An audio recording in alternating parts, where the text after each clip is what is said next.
A few weeks ago, I went to one of the most holiest places on earth, a place where millions of people collected together at the same time, and a place where almost 1 billion people want to go at least once in their lifetime, Makkah. And I went there with the intention of completely immersing myself within the spiritual activities that were to follow. But in that time, something surprised me. Throughout the days, I saw people taking out their phones to take pictures and make videos, regardless of how spiritual the activity that they were doing. And what this made me think about was, why are these people taking the time to take photos and pictures during those spiritual activities in a place where they might not even be able to come back to ever in their lifetime? A place where they probably spent thousands of dollars just getting there. And that kind of conflicted with me a little bit as a photographer who uses cameras and photos to really engage with whatever location I'm in. Why are people so drawn to taking pictures during these experiences when the experience might get diluted a little bit? And when is it that cameras should or should not be used in those experiences to capture what we want to capture? I'm going to share a couple of tips as well that I learned for being more intentional in those experiences that you can just forward to. I'll have a chapter list down below. But if you really want to understand what it is that prevents people from really enjoying their experience and how cameras get in the way of that, then continue watching. So let's first think about why it is that people want to take photos in these really immersive experiences that really require all your senses to be engaged to get the full experience.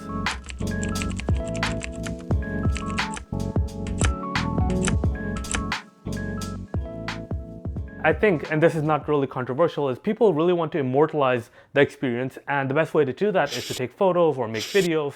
And I myself want to take my camera because as a photographer, I want to take my camera everywhere. But what stopped me was thinking about having to take out my camera and take photos in a place where there's a lot of people, in a place where there's probably guards also trying to make sure that no one is kind of impeding the crowd. Also, it's a pretty holy, spiritual place, so people taking photos might not be as welcomed, or people taking photos, at least with a mirrorless camera, might not be as welcome.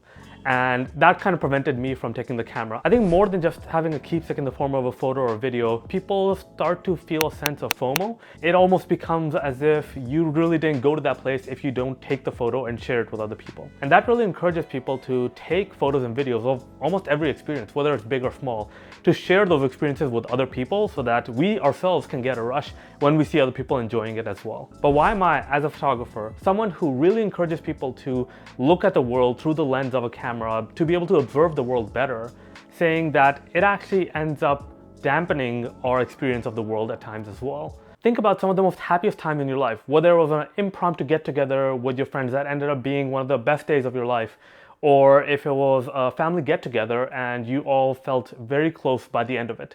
Now, think about whether or not you knew it was going to be one of the happiest moments of your life while you were in that moment. Not really, right? Those moments end up being the most important ones because we are fully engaged that we don't even have time to reflect in that moment that we're actually enjoying ourselves immensely.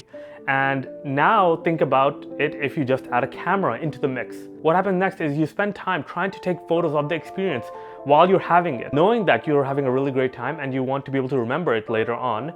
And so taking a photo is the best way to do that. But when you're doing that, you are inevitably ruining your experience because you're going to become distracted by trying to take a photo. Photography is a great way to build your sense of observability of the world, to be able to really engage with everything just by viewing it. But when you do that, you do neglect the other senses. You don't really smell as well, or hear as well, or even feel as well, just because you are focused on that one sense.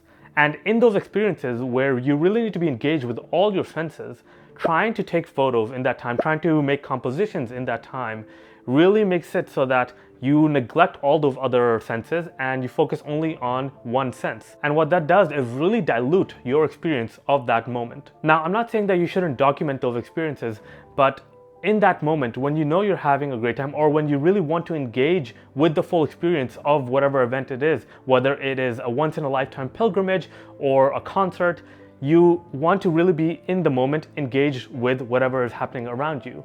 And if you take the time to view that or experience that through a camera, then you're inevitably going to limit yourself by removing all your other senses from being engaged with that experience. after you take those photos, you can definitely go back to really engaging with that experience, but the inertia required to go back and be fully engaged in that experience is going to limit how much enjoyment, how much value you can actually get from that experience just by being fully engaged with it from the first place. That's not to say that photography doesn't really enhance experiences. Take it from me, I know that every time I go hike and I take my camera with me, I'm much more engaged with nature than if I was to just go hike and reach the destination without it. But I think it really depends on the type of experiences that you're trying to enhance.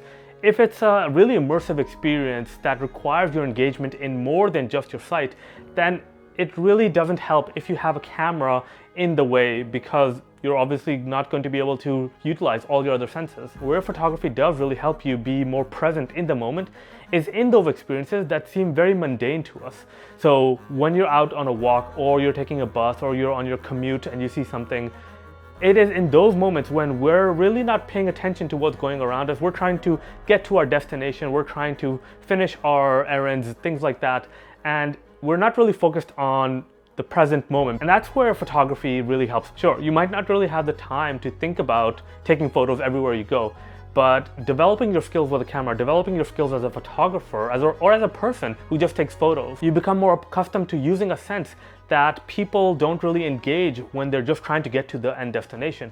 And that helps you be more present in the world. So in those mundane tasks where you are focused on just getting to the destination, that's where I recommend really enhancing that experience, really living intentionally by taking out your camera and being ready to take photos along the way. You don't have to stop for long periods of time, but just observing the world, just being present, seeing what's happening around you will let you gain a lot more from that experience that was just going to be a time spent walking. But then that does mean for those really immersive experiences in life that we really seek out, putting a camera in front of you is not going to help you enjoy that experience anymore. Think about it this way, a random landscape with a quick photo isn't really going to help you enjoy that experience anymore. Spending time with your family and friends and then taking a really thoughtful photo and spending time on the composition isn't going to help you enjoy that moment with those people any better. But if you reverse that, a random landscape with a really thoughtfully composed photo helps you really intentionally be in the moment at that time with that landscape, with the things around you. A quick photo with family and friends when everyone is idle and you're not actively engaged with everyone will help you remember those moments in that experience that were really engaging, that really made you enjoy spending time with those people. So having gone through this really immersive experience recently, I've developed some rules and tips for myself and for you as well, if you are interested in it, to really immerse myself in whatever it is that I'm doing and be able to enjoy the experience to its maximum.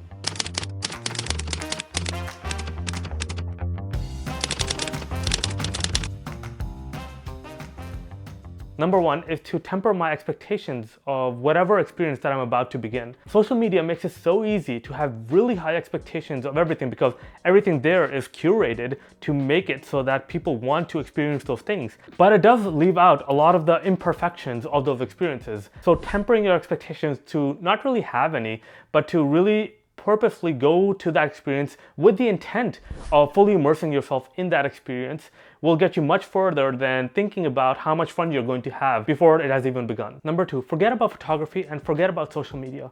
When you are trying to enjoy an experience with the intent of trying to take photos and trying to then share those photos with other people on social media, you're not really trying to enjoy the experience in of itself. You are trying to really be able to engage with other people later on, but doing so, you miss out on a lot of life. You miss out on living intentionally, and you miss out on what you actually went there to do. Sure, you might get thousands of likes on the perfectly composed photo, but you're not actually going to be able to come back from that experience thinking that you actually did anything. All you did was go there to take the photo. And that's fine if you are going there specifically to take a photo.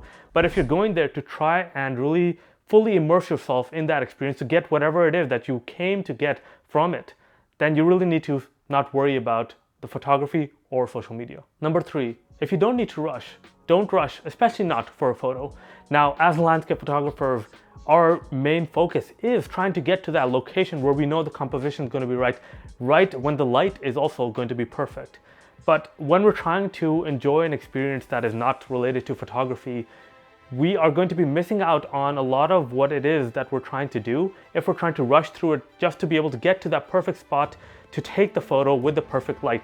In Makkah, there is very iconic locations, but if I was trying to get to those locations at the right time, I probably would have run into millions of people, so probably would have gotten lost in the crowd at first, but also wouldn't have been able to enjoy or really experience the spirituality of the place if I was trying to rustle my way through the crowds to get to a certain location, either for a photo or for anything else for the matter. I needed to really focus on what I was there for and whether or not any actions to rush to a different location, whether for photography or for a different reason, was going to limit that experience in any way. Even in photography, I've done this where I've tried to rush to a location only to really be turned off by being there in a rush, being rushed to try and take a photo, that I don't really get to immerse myself in the nature. And that is what I really enjoy about photography. So trying to rush yourself through the experience just to take a photo, it's not gonna work out. Number 4, try to really spend your downtime reflecting on your experience.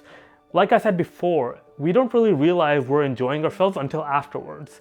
And so in those downtime, instead of spending time on social media and being distracted, try to really reflect on that experience that you just had, because that will help tell you whether or not you're actually enjoying yourself, what type of experience you're trying to have, and maybe even help you realign yourself with the intent of whatever it is that you're trying to do, because maybe you were distracted. Now, if you didn't feel anything in that reflection, then you probably were distracted by something. You were probably distracted by other people, or probably distracted by social media or photography, whatever it is.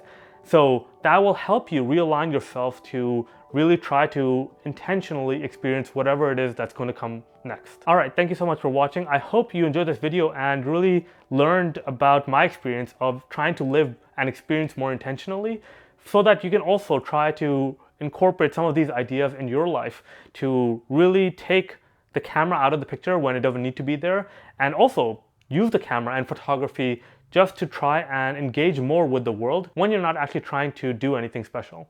All right, I'll see you next time. Bye.